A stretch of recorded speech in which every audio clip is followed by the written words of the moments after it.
अभी friends monsoon का समय चल रहा है और मानसून के समय में आपको 3 ऐसा गलती नहीं करना है जिसकी वजह से आपका एसी में प्रॉब्लम हो। 3 मेजर मिस्टेक है जो कि बहुत से लोग करते हैं जिसकी वजह से पीसीबी वगैरह खराब होता है या फिर आपके एसी से पानी लीकेज का इशू आता है। तो ये 3 मेजर कारण है जिसकी वजह से आपको ये सब इशू होता है। तो चलिए वन बाय वन करके मैं आप लोगों को सारा चीज़ बता देता हूँ। सबसे पहली चीज़, अगर आप एसी को इंस्टॉलेशन करवाते हैं मानसून के समय में तो आपको सबसे पहला चीज़ ये ध्यान में रखना होगा कि आपको गैस ओपन करने से पहले वैक्यूम करवा लेना बहुत ज़्यादा इंपॉर्टेंट है। नहीं तो मॉइस्चर वगैरह बहुत ज़्यादा एयर में रहता है जिसकी वजह से क्या होगा, चॉकिंग का इशू आपका एसी में आएगा और आपका कूलिंग प्रॉपर तरीके से नहीं मिल पाएगा। तो ये पहला कारण है कि अगर आप मानसून के समय में एसी को इंस्टॉलेशन करवाते हैं तो इस चीज़ को बिल्कुल आपको ध्यान में रखना होगा। दूसरा प्रॉब्लम की तरफ बढ़ते जो दूसरा बहुत ही रेयर प्रॉब्लम है और बहुत सारे लोगों के साथ ऐसा होता है। दूसरा जो प्रॉब्लम है इसमें आपका बहुत बड़ा नुकसान होता है, मतलब पैसा का नुकसान होता है। 7 से 8 हज़ार रुपया एक्स्ट्रा आपका पैसा लग सकता है अगर आप इस तरह का मिस्टेक करते हो तो। थंडरिंग का, बेसिकली ठंडिंग जो होता है बरसात के समय में बहुत ज़्यादा होता है, बिजली वगैरह बहुत ज़्यादा कड़कता है जिसकी वजह से क्या होगा, अगर आप प्लग वगैरह को नहीं निकालिएगा एसी का तो आपका हो सकता है इंडोर या फिर आउटडोर यूनिट का पीसीबी खराब हो जाए। अगर आपका एसी इन वारंटी में है तो आपका फ्री ऑफ कॉस्ट में काम होगा। लेकिन अगर आपका आउट ऑफ वारंटी हो गया है, मतलब वारंटी में आपका एसी नहीं है, तो आपका हो सकता है बहुत ज़्यादा चार्ज लगे। क्योंकि नॉर्मली आपको पता ही होगा इन्वर्टर एसी में ऐसा होता है कि जो भी हमारा एसी है सारा, इन्वर्टर एसी में पीसीबी सारा महंगा आता है। तो इन वारंटी के अंदर तो फ्री ऑफ कॉस्ट में काम होता है, लेकिन आउट ऑफ वारंटी होने के बाद आपका पैसा उसमें बहुत ज़्यादा लगेगा। 7 से 8 हज़ार रुपया लग जाएगा अगर आपका ऑडियो यूनिट का पीसीबी खराब होगा तो। क्योंकि होता ये है कि कंपनी के थ्रू में अगर आप काम करवाओगे तो डायरेक्ट आपका वो रिप्लेस करेगा, दूसरा पीस न्यू पीस वो लगाएगा। लेकिन आप उसी चीज़ को अगर रिपेयर कराना चाहोगे कम पैसे में तो भाई वो आपका सक्सेस नहीं होता है। वो कुछ समय के बाद फिर से आपका वो प्रॉब्लम आएगा, फिर से पीसीबी वगैरह खराब होगा, फिर से आपको रिपेयर करने के लिए देना होगा।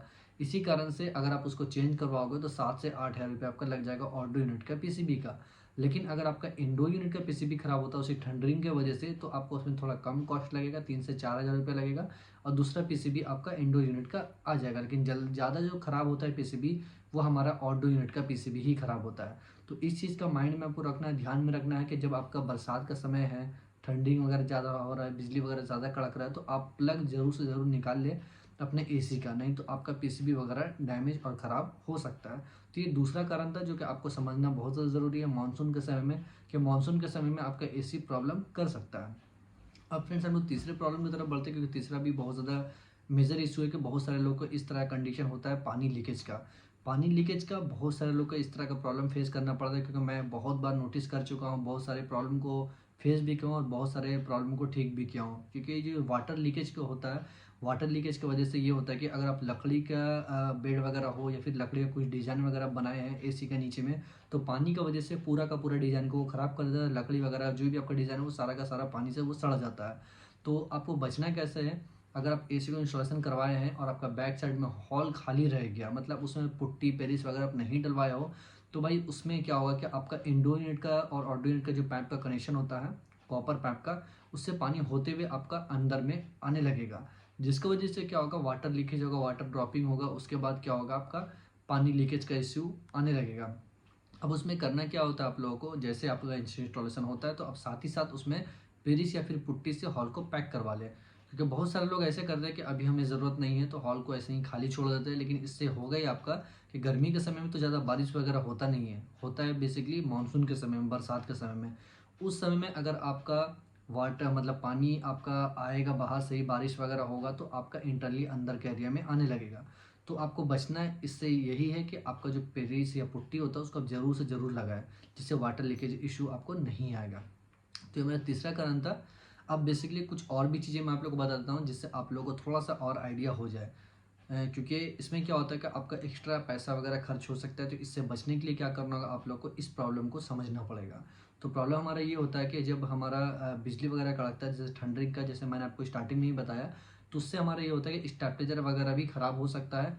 या फिर ऐसा होता है कि वोल्टेज अप डाउन भी होता है, फ्लैक्चुएट वगैरह भी बहुत ज़्यादा होता है, जिसकी वजह से क्या होगा, इस कंडीशन में भी पीसीबी हमारा ख़राब हो जाता है। तो इसके लिए क्या करना होगा, आपको स्टेबलाइजर बिल्कुल आपको लगाना पड़ेगा मानसून के समय में, बरसात के समय में, क्योंकि वोल्टेज फ्लैक्चुएट बहुत ज़्यादा करता है, वोल्टेज कम और ज़्यादा भी होता है। तो इसकी वजह से क्या होता है कि हमारा पीसीबी में इशू होता है, पीसीबी वगैरह ख़राब हो सकता है। ठीक है, नॉन इन्वर्टर एसी में आपका पीसीबी का कम कॉस्ट आता है, लेकिन इन्वर्टर एसी में पीसीबी का कॉस्ट ज़्यादा आता है।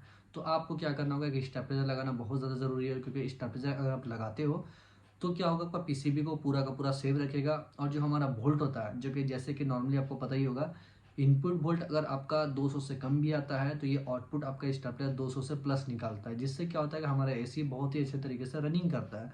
और जब रनिंग बढ़िया तरीके से करेगा तो आपको कूलिंग भी बहुत अच्छा प्रोवाइड करेगा।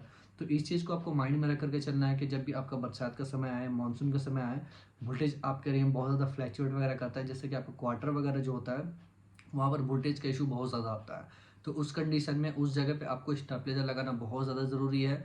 अगर आप स्टेबलाइजर लगा लेते हो तो आपका एसी का लाइफ भी बढ़ेगा, दूसरा आपका एसी का पीसीबी वगैरह जल्दी ख़राब नहीं होगा।